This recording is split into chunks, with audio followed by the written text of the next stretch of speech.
Welcome everyone. We're glad you could make it today to spend 20 minutes or so to brush up on international happenings in our RWTA series of chilled out podcasts. A short break in your day to sit back, relax and be updated on people and things that are happening in the cold chain all over the world. My name's Marianne Kinsell and I'm the Executive Officer of the Refrigerated Warehouse and Transport Association of Australia. I would like to welcome today a European counterpart and colleague from Brussels, Julie Hansen, the European Director of the Global Cold Chain Alliance, with whom we are affiliated. It's lovely to see you, Julie. Thank you so much for joining us today. Hello, Marianne. The pleasure is all mine, and thank you for having me. Thanks for the opportunity. Oh, it's great to see you. Look, we're so very much missing the face-to-face contact, of course, this year, but also especially travel. How has it affected everyone in Europe, particularly because you're also very close? It must have been quite difficult. Yes, it's been quite challenging, I must say, especially in the very beginning of the pandemic. We had our European annual Cold Chain Conference scheduled in March, and we just 2 weeks before, we were still confident that we were going to have that face-to-face event. Because it was just the beginning of the pandemic, starting in Italy, and I think nobody expected that it would become such a dramatic wave across Europe. So we ended up canceling and postponing our conference to the end of November, and here we are, early December, and we just actually finished our conference, which we turned into a virtual format. So as confident as we were a few months ago of being able to hold this face-to-face event end of November, reality is that that was not possible at all. So a big game changer, I think, for the industry and also the way people do business, but also a learning opportunity to use new tools and get used to a new normal, different way of connecting. However, we felt that this need for connection was still very important for our members, and therefore did decide to organize a virtual conference. And it went quite well, and we could feel that the members appreciated the opportunity to be able to connect. That's great. What do you think the highlight of the conference was? Because you're not together as such, but you're in the same room and you're sharing something. Is it the information sharing, or is it just nice to see everyone again?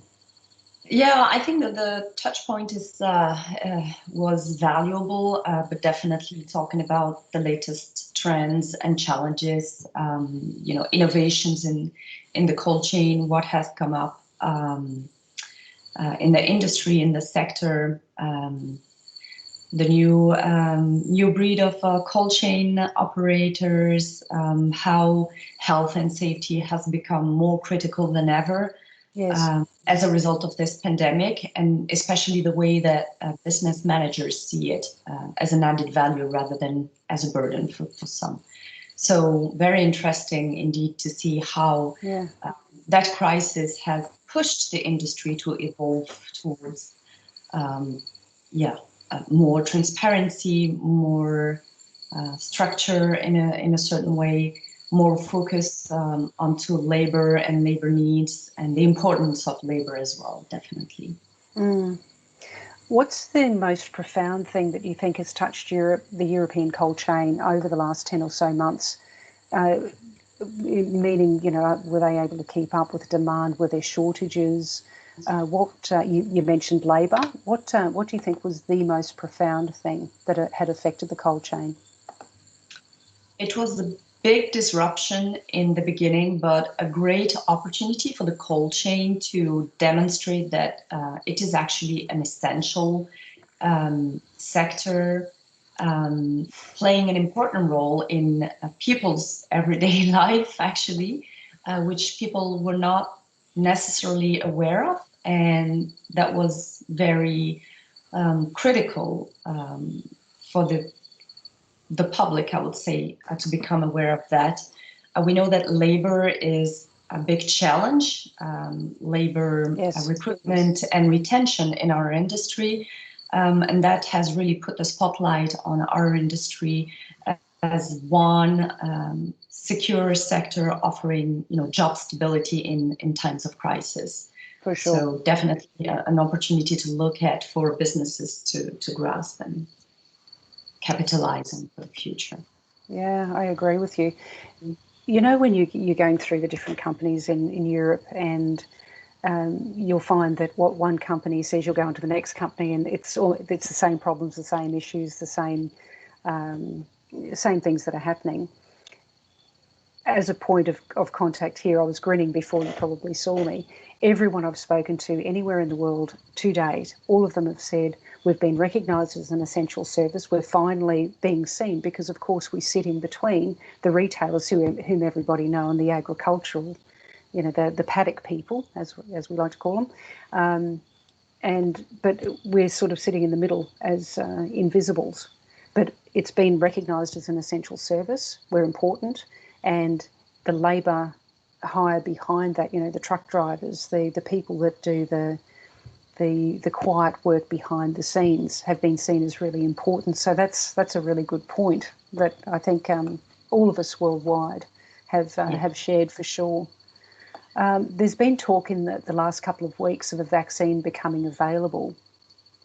In your opinion, when will it, and I'm asking of Europe, which it's a bit of a big question, but when will it in reality become available, and how do you think it will affect the mindset of Europeans? First of all, I'd like to say that the opinion is really split about vaccine. There are skepticals, and there are people who are very happy to have that vaccine and really keen to get it, of course. I think it's going to be different in each and every country, but more or less, I know UK is going to start, UK and Ireland starting in December.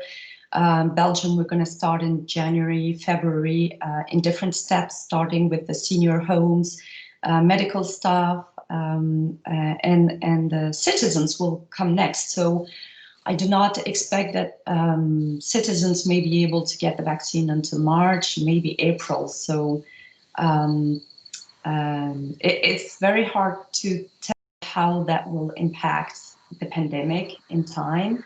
And especially in some countries, vaccine won't be mandatory, so people are free to choose whether they have it or not.